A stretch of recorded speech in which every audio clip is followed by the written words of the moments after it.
Ketiga terdakwa kasus korupsi BTS 4G Bakti Kominfo masing-masing telah menjalani sidang vonis, di mana mantan Menkominfo Johnny G. Plate divonis hukuman 15 tahun penjara. Pertanyaannya, apakah vonis hakim dalam kasus ini tepat?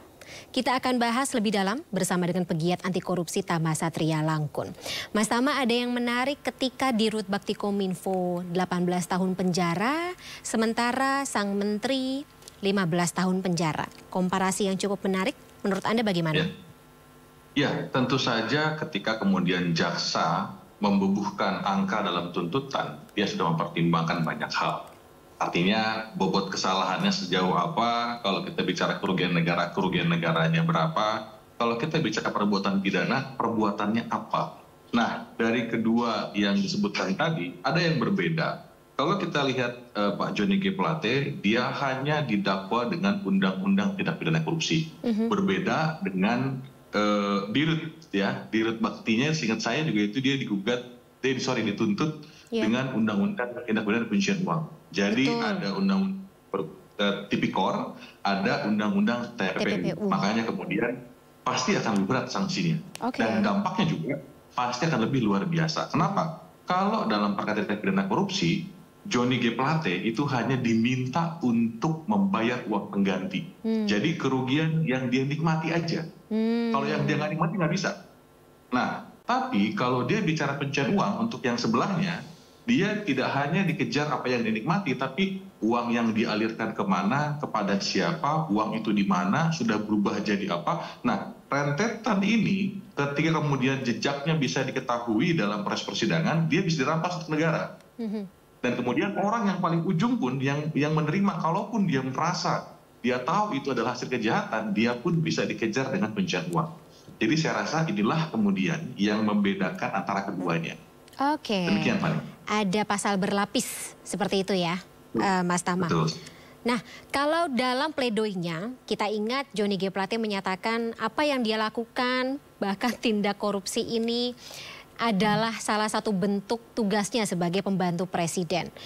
Kalau asumsi orang awam sih menyatakan apakah ini ada hubungan dengan instruksi atau salah instruksi atau bagaimana, tapi ternyata tidak mampu ya meringankan vonis atau ya, menurunkan dari tuntutan JPU sebelumnya. Bagaimana Mas Tama melihatnya?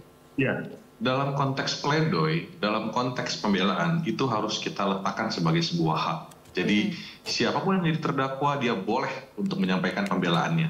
Nah, tapi dalam konteks pembelaan, dalam konteks tuntutan jaksa juga demikian, itu dia butuh yang namanya pembuktian. Betul nggak? Ada bukti-bukti yang menunjang apa yang kemudian menjadi pembelaannya. Nah, ini yang kemudian diuji dalam sebuah persidangan. Kalau kita lihat, seingat saya dalam amar putusan yang disebutkan itu juga disinggung ada faktor-faktor yang dianggap meringankan. Misalnya ada hasil uang korupsi yang kemudian digunakan untuk bansos. Kemudian dalam proses dianggap dia kooperatif dalam menjalankan. Nah, itu kan menjadi faktor-faktor yang kemudian menjadi alasan meringankan bagi hakim. Jadi saya rasa soal pledoi, pembelaan tentu akan dipertimbangkan oleh hakim, tapi semua tidak bisa kemudian diterima kalau pembuktiannya itu kurang atau hakim tidak yakin dengan apa yang disampaikan.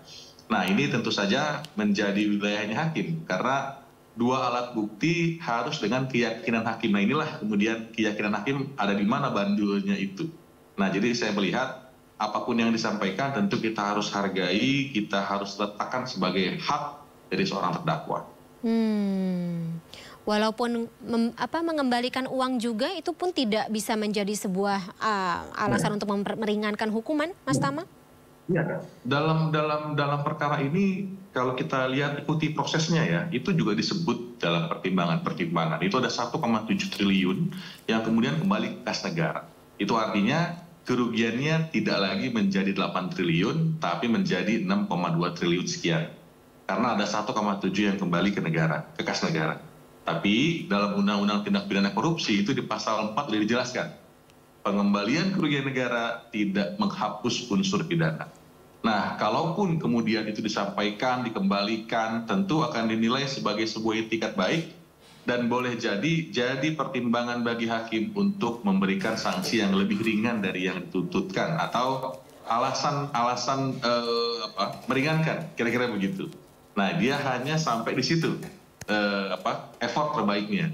Tidak bisa kemudian sampai menggugurkan, apalagi kemudian membatalkan sebuah perbuatan tindak pidana, tidak bisa sampai di situ. Jadi norma kita hanya mengatur pada kalau dia kembalikan itu boleh-boleh saja, dianggap itikat baik, dan boleh jadi ini juga bisa jadi dasar pertimbangan untuk mendapatkan nanti ya, misalnya ada remisi, ada pembebasan bersyarat. Jadi salah satu pertimbangan adalah soal kooperatif dalam proses penegakan hukum. Oke. Pihak yang juga terseret banyak, Mas Tama. Tapi kalau misalnya kita lihat yang yang salah satu, ya satu lagi ingatkan saya, divonis 5 tahun penjara dari UI.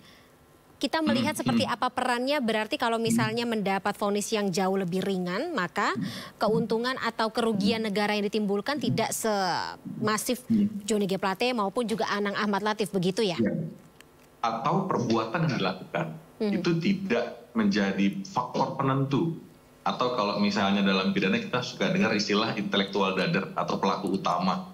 Nah, dalam perkara ini boleh jadi dia bukan pelaku utama, makanya kemudian sanksi yang diberikan jauh lebih ringan. Dan boleh jadi soal peran-peran dilakukan itu tidak sesignifikan yang kemudian sebelum-sebelumnya, begitu ya, yang lebih berat hukumannya. Mungkin dia hanya menjalankan perintah, tapi dia tahu perintah itu merugikan keuangan negara misalnya. Atau dia menjalankan rekomendasi-rekomendasi, atau dia memberikan informasi, tapi dia tahu tindakan itu atau menurut hakim itu adalah sebuah perbuatan pidana. Jadi bisa jadi kenapa lebih ringan ya karena faktor-faktor tersebut, Fani. Interesting. Kita masih menunggu sih seperti apa vonis dan juga putusan dari hakim terkait dengan terdakwa-terdakwa lainnya. Dan apakah memang akan ada lagi yang bisa terseret kalau misalnya ditemukannya alat bukti baru dalam kasus ini. Tapi sebelumnya terima kasih saya ucapkan atas waktunya. Yes, Mas Tama. Kalau soal peluang pasti ada ya Mbak Fani. Karena kan kita lihat tadi itu masih ada 6 triliun loh. Misteri yang belum terbongkar. Iya, tentu harus tanggung jawab dong. Iya, betul. Ini kerugian negara yang ditimbulkan sangat masif. Maka ya kalau misalnya orangnya itu saja, secara logika tidak mungkin. Pasti banyak yang terlibat ya. Baik, Mas Tama. Karena waktunya sudah habis, kita terpaksa sudahi dulu dialog kita sore hari ini. Kita lanjutkan lagi di kesempatan yang lainnya. Salam sehat selalu. Selamat sore. Sampai